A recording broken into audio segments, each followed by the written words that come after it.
Hello and welcome to today's webinar, which is entitled Build and Preserve Your School's Reputation. Image 7 is where I'm based, and we've been working with schools for over 20 years. Our service hub is here in Perth, Western Australia, but we have clients all over the world. So we're globally recognized in the field of schools and building reputations, protecting reputations, marketing and communications. So the key question today is, does my brand need protecting? Invariably, I think the answer, without a shadow of a doubt, is yes. In fact, do you have a brand? What is a brand? How to protect your school's brand and reputation is what I'm here to talk to you about, and how to monitor and measure the effectiveness of your media activity. There's never been a more important time in the history of marketing communications than right now to try and understand what's being said about your brand, your organization, your school. And yes, how can we prevent those publicity nightmares that can sometimes spiral out of control? So that's where we're going to go today. Quickly, so we understand the dynamics of how and why brands work. Remember, a brand is so much more than a logo. It's more than a facade. It's much more than a veneer. And importantly,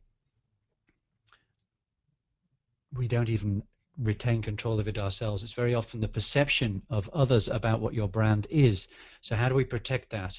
It's the very life of an organization. So you've got to understand the positioning of your brand, of the school, of what you're promising to your public, to your stakeholders, be they parents, be they potential parents, and understanding the very core values and making sure that your strategy, your media strategy going forward, represents those traits and the core values of what you're about, and understanding the story. That's the story of your school and its identity.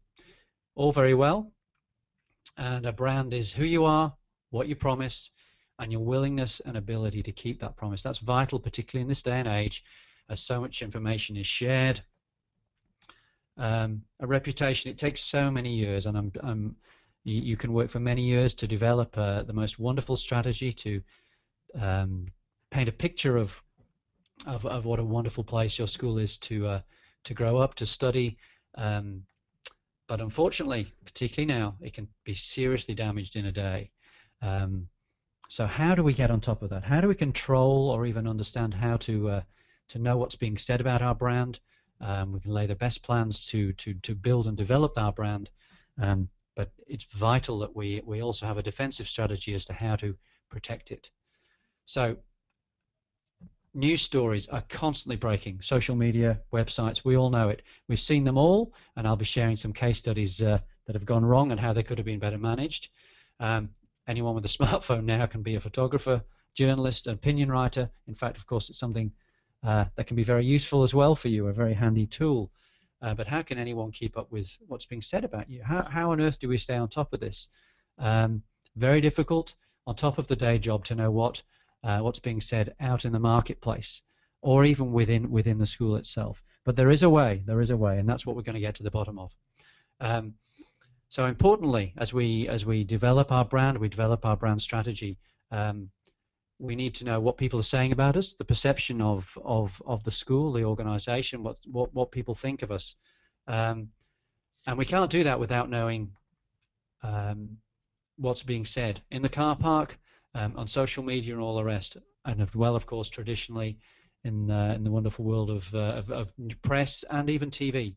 So we need to be able to track how our brand is being represented, how the school, what's being said out in the marketplace.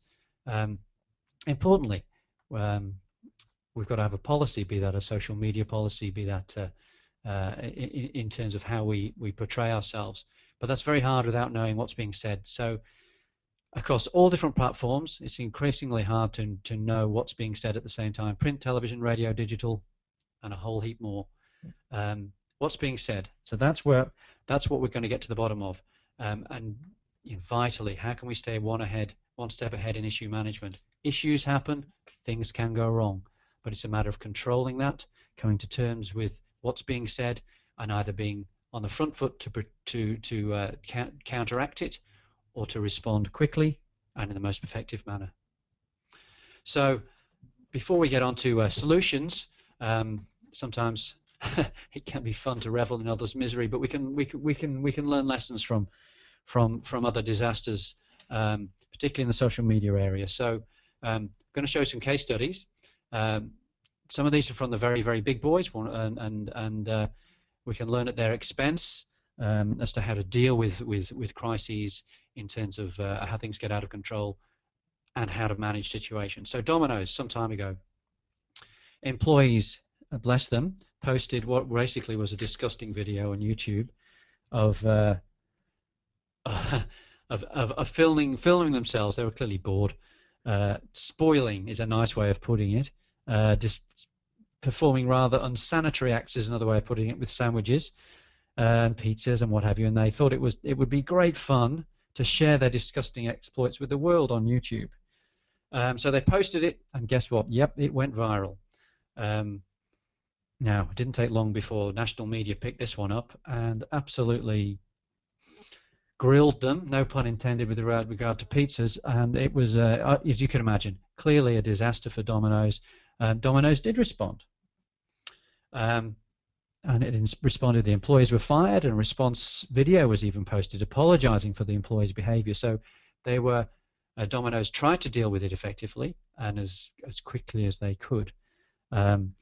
And Domino's has since installed real-time social listening and monitoring software. And this is one of the key learnings here. It's invested in, and is invested in a social manager positions team who are just there to monitor what's being said. So how could they have overcome this disastrous situation? And the fact was, of course, they didn't even know it was happening for some time, and that was part of the problem.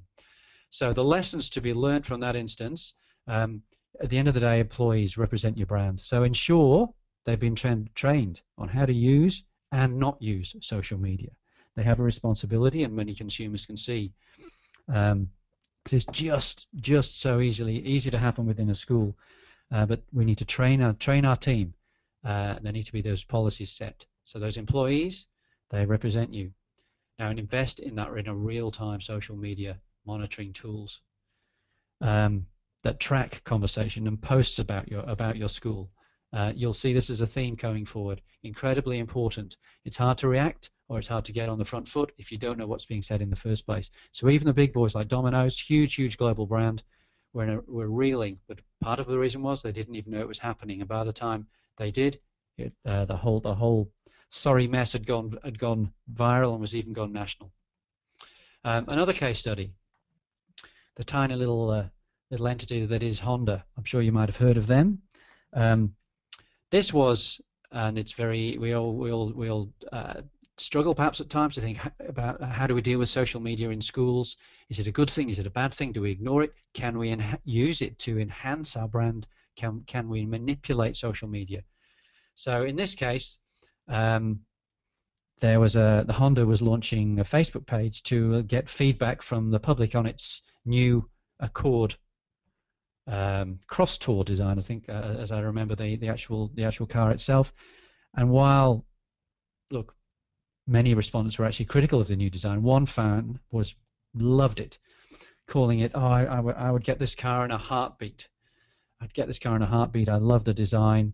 But what happened is that other fans, perhaps they smelt a rat, found out that the person posting that was actually an employee. In fact, it wasn't just an employee. He was responsible for product planning.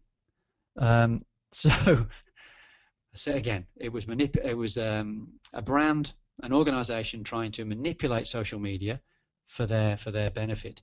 And of course, the media picked up the story, and Honda was absolutely slammed, issued an apology the next day, but the damage had already been done, treating their punters, their fans, in a bad way. So what are the lessons we can get from that? Again, train your employees. Train those employees.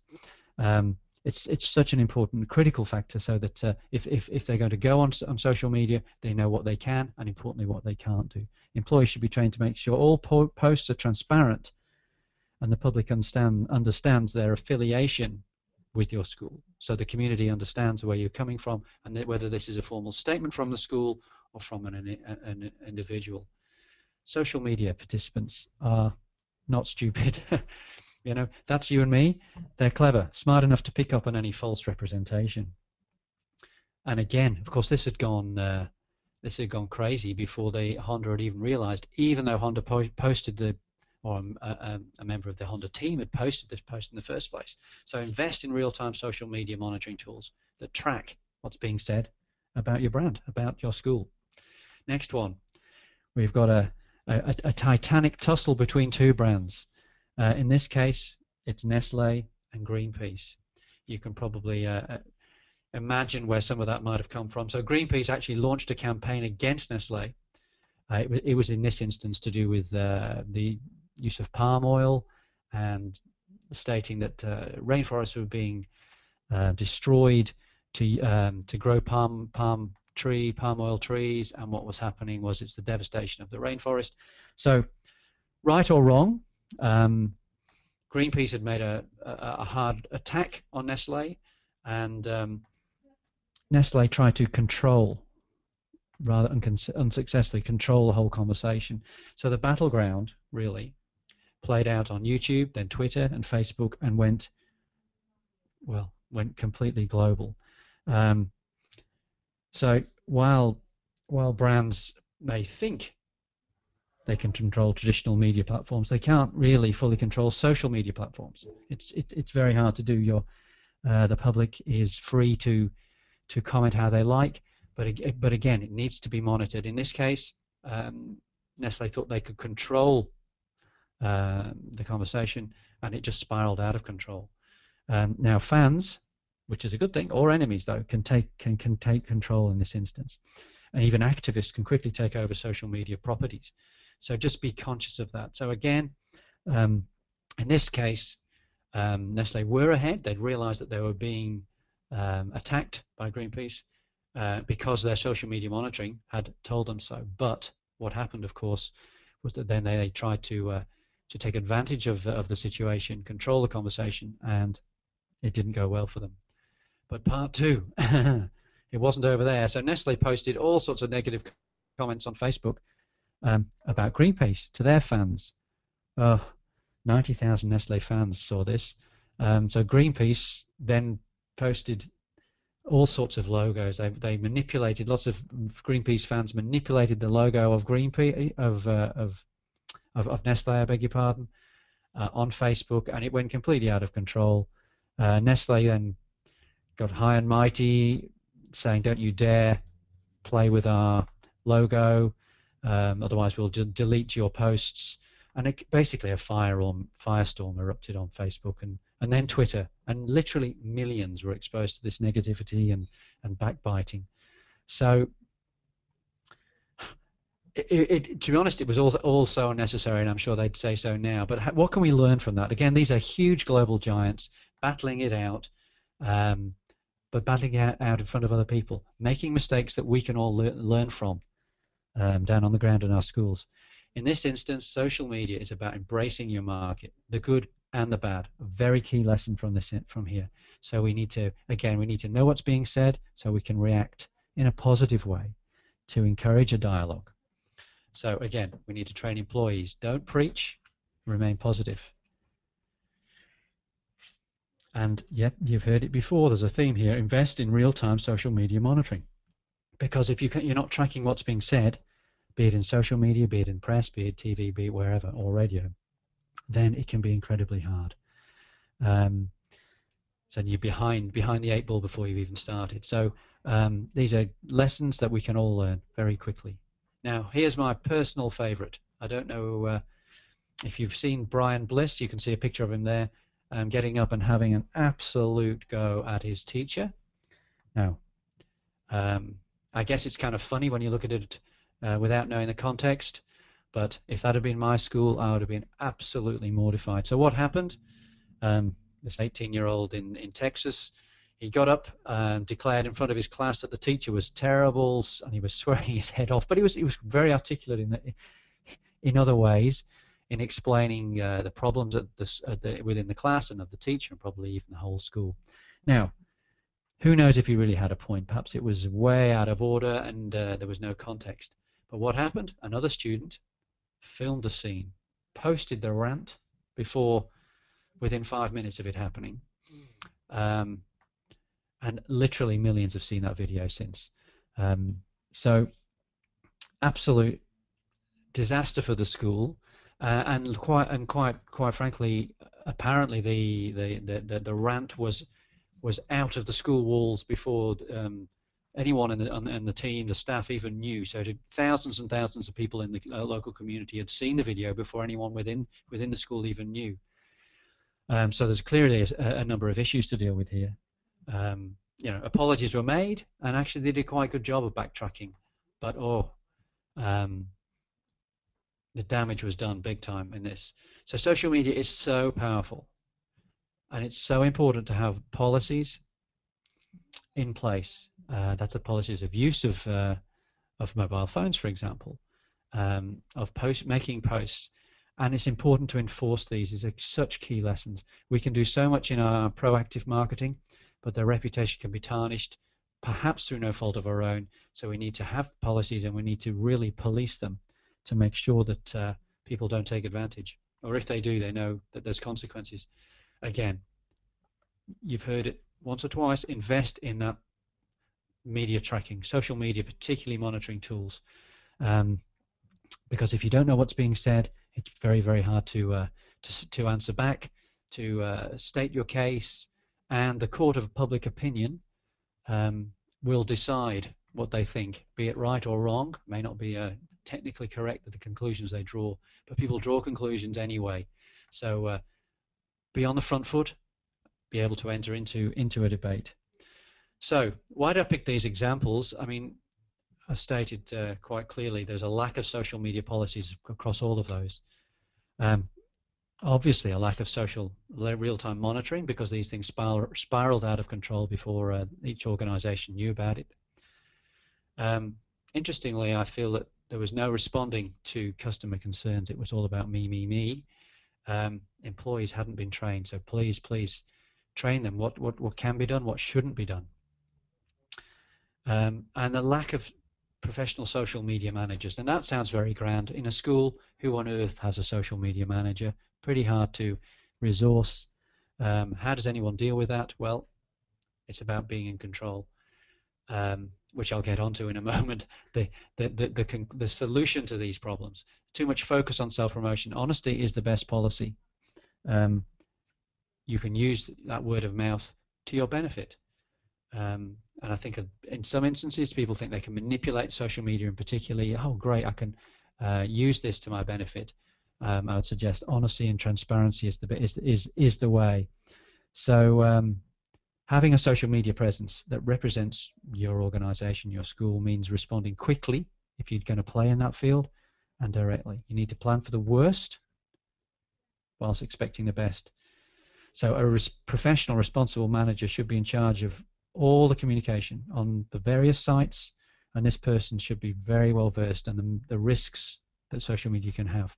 There's a lot of pluses too, of course, and all employees really are a potential spokesman for your school, for the brand, including the executive, and they should be trained in the basics of good and bad social media communications. Oh, I'm sure I can hear exasperation, but how do you control that? It's all too hard, isn't it? Because this could happen to anyone, any school, any company, any organization. These huge companies suffered. So how can I cope with that in my school when I'm already stretched? Because it could happen to anyone. But believe me, now it doesn't have to cost the earth. There are ways. Technology can be used to our benefit as well in terms of managing that school reputation and protecting your reputation. So there's some very simple, quick benefits that I want to run through as to how you can protect your brand, and how, even in this day and age of rapid social media and other media issues, how we can benefit from them. First of all, don't just be reactive and a wing and prayer and hope it'll be all right on the night. A well thought through and delivered, executed media strategy can really amplify their reach, build brand awareness and a loyalty. Now, that means the beauty of the of media marketplace these days is that you can get much more reach for much less money than ever before. So there are huge upsides to the social media revolution, and it needs to be planned carefully in tandem with your other communications elements and brought all together. So it's not all bad. Far from it. It can be very, very powerful.